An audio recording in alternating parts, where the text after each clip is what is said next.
Good morning students.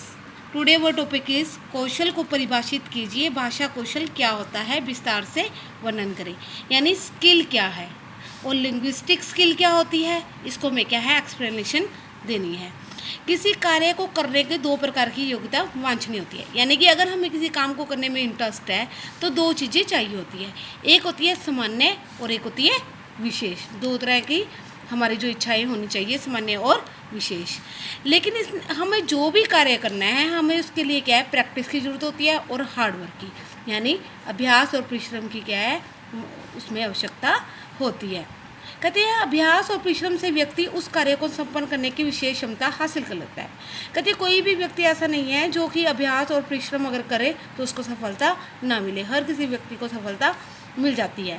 कहते यही जो क्षमता है वो क्या कहलाती है, कौशल कहलाती है। आगे हम लिखते हैं इसका मीनिंग। इसका मीनिंग क्या है?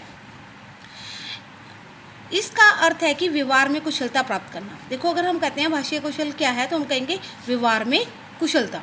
कहते हैं जो हम अपना बिहेवियर है वो उसमें हम क्या है कितने परफेक्ट हैं, इस प्रकार को जानना। आगे है कि कुशलता का विकास व्यवस्थित भाषा शिक्षण के माध्यम से ही किया जाता है।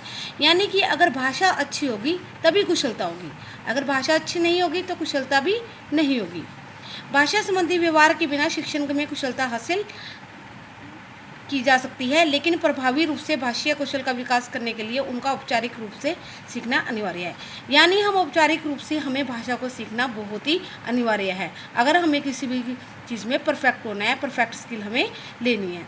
कहते हैं इसके जो भाषीय शिक्षण है इसके दो रूप होते हैं। पहला होता है मौखिक और दूसरा होता है लिखित।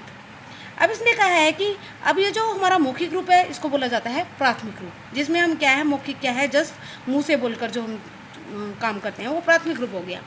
आगे इसने कहा है ये जो रूप है प्रथम प्राथमिक जो रूप है इसको क्या है लिखित रूप में का भी इसको विशेष बल दिया जाता है, इसमें लिखने पर भी बल दिया जाता है।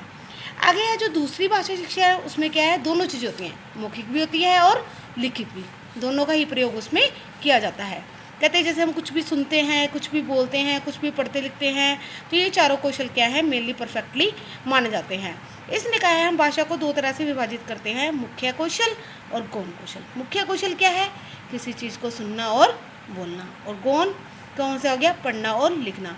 इन सब को हम क्या है एक चार्ट के द्वारा भी क्या है बता सकते हैं। चार्ट क्या है, यह है भाषा कौशल। इसके इसने दो रूप कहे, पहला है ग्रहण करना और दूसरा है अभिव्यक्त करना। ग्रहण करना, ग्रहण करना यानी जो हम दूसरों से लेते हैं, क्या दूसरों से लेते हैं, हम दूसरों की बातें जो हम सुनते हैं। सेकेंडली हम क्या है जो चीज़ हम पढ़ते हैं।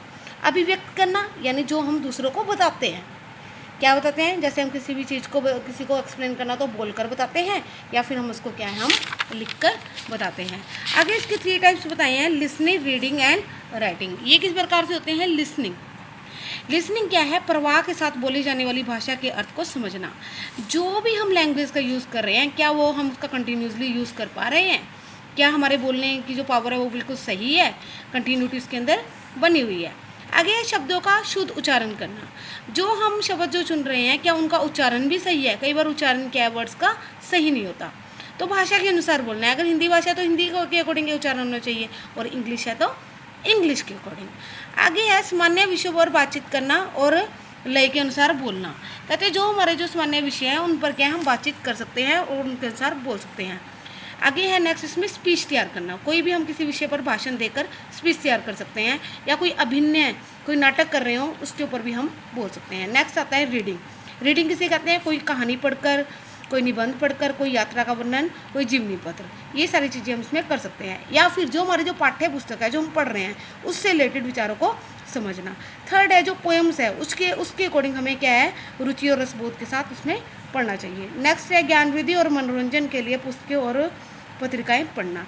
हमें अपने मान लो एंटरटेनमेंट करना है या अपनी नॉलेज को वो बढ़ाना है तो उसके लिए भी हम पुस्तकों और पत्रिकाओं को पढ़ सकते हैं। नेक्स्ट है लिखना यानी राइटिंग। परिचित और अपरिचित शब्दों की शुद्धता के साथ लिख पाना। देखो कुछ वर्ड हमें जानते होते हैं, कुछ वर्ड्स को हम नहीं जानते, तो हमें क्या करना है दोनों को ही जानना है और लिखना है। विराम चिन्हों का समुचित प्रयोग करना। विराम चिन्ह कहाँ पर यूज़ करना है ये हमें पता होना चाहिए। लिखे हुए व्याकरण के अनुसार भाषा का प्रयोग करना।